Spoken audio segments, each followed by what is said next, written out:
જય વાઘેશ્વરીમાં મમ્મી કિચનમાં તમારું સ્વાગત છે। આજે આપણે ચાનો મસાલો બનાવવાનો છે। ચાના મસાલા માટે આપણે આ પેટીની સૂટ છે, પેટીની સૂટ લેવાની, એ 300 ગ્રામ છે।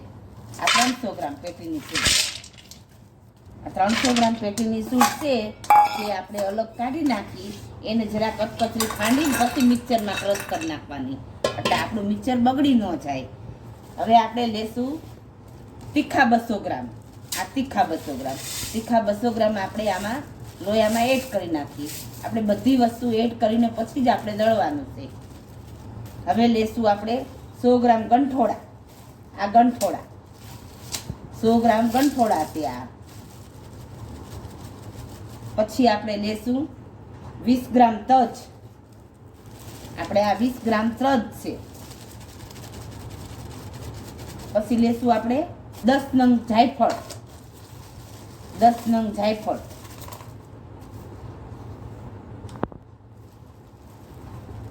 પછી 20 ગ્રામ જેટલું આપણે લવિંગ લેશું, 20 ગ્રામ લવિંગ લેશું। આ 20 ગ્રામ લવિંગ અને 20 ગ્રામ એલચી। આ કુલ બધું થઈને આપણું કેટલું થયું? 650 ગ્રામ, 650 ગ્રામ થયું। હવે આપણે બધું મિક્સ કરી નાખીએ અને પેટીની સૂટ છે એ પેટીની સૂટ છે એ આપણે થોડી કચકચરી ખાયણી દસ્તેથી ખાંડી નાખીએ, એટલે આપણું મિક્સર છે એ બગડી ન જાય। હવે આપણે પેટીની સૂટ આપણે ખાંડી નાખીએ।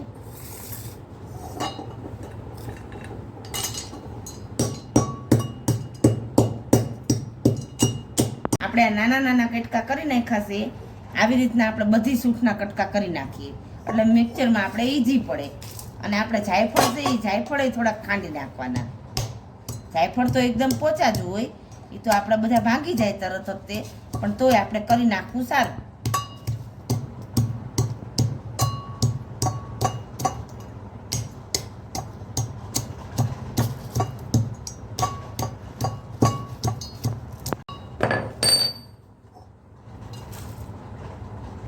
જાયફળ આપણા કરી નાખ્યા છે। હવે આપણે સૂટ છે એ બધી કરી નાખી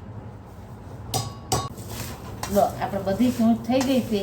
હવે આપણે આ બધું મિક્સરમાં ક્રશ કરી નાખ્યું।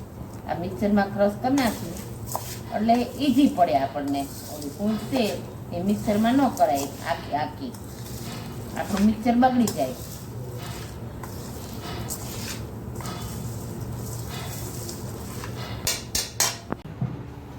આપણે મિક્સરમાં ક્રશ કરી નાખીએ આ બધી વસ્તુ, અને આ મેંદો ચાળવાની ચાળણી લીધી છે એનાથી એકદમ બારીક ભૂકો થાય।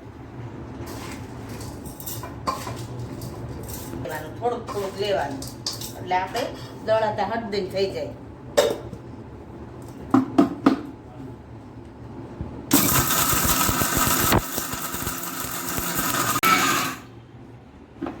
આપણે જોઈ લઈએ હવે। હા, આપણો થઈ ગયો છે, થોડું ઘણું ચાળતું રહેવાનું, કરતું જવાનું, એટલે એકદમ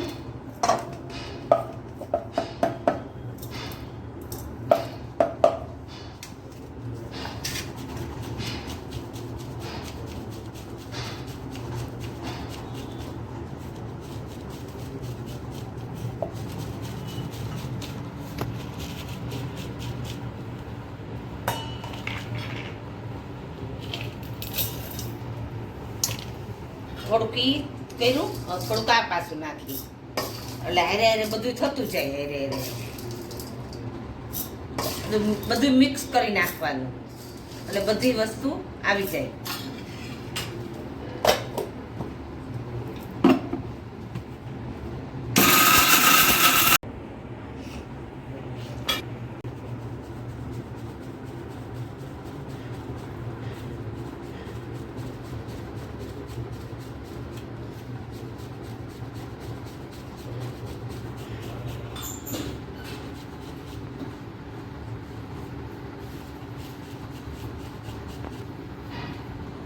જો એકદમ મેંદાની ચાયણી છે, એકદમ બારીક થાય છે ને, જો એકદમ આવ ઝીણો।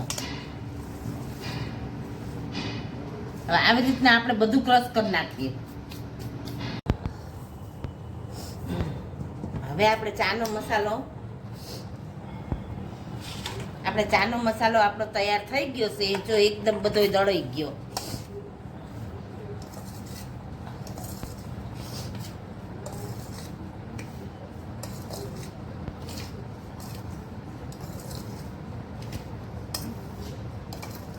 હવે આપણે બરણીમાં ભરી નાખીએ.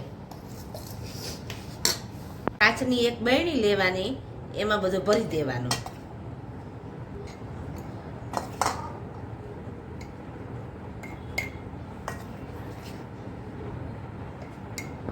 હવે આપણે આ મસાલો આપણે આખી બરણી ભરાઈ ગઈ છે, પણ આને દબાવી એટલે જો ઘણી બધી જગ્યા થઈ ગઈ ને, હજી બીજો હમાશે આમાં. હાથ વડે દબાઈ નાખવાની.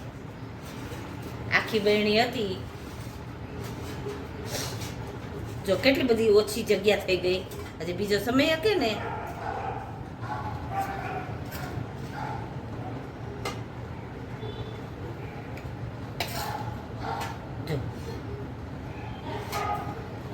પાછી આપણે આ ભરાઈ ગયો ને, હજી થોડીક જગ્યા થઈ જશે.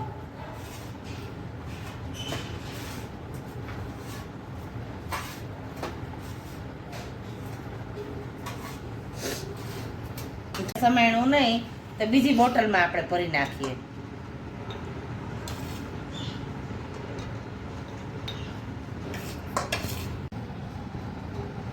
હવે આપણે ચાનો મસાલો આપણો તૈયાર થઈ ગયો છે. આ ચામાં નખાય, દૂધમાં નખાય, કોઈ પણમાં નાખી શકાય. જો તમને અમારી રેસીપી પસંદ આવી હોય તો અમારી ચેનલને તમે સબસ્ક્રાઈબ કરજો.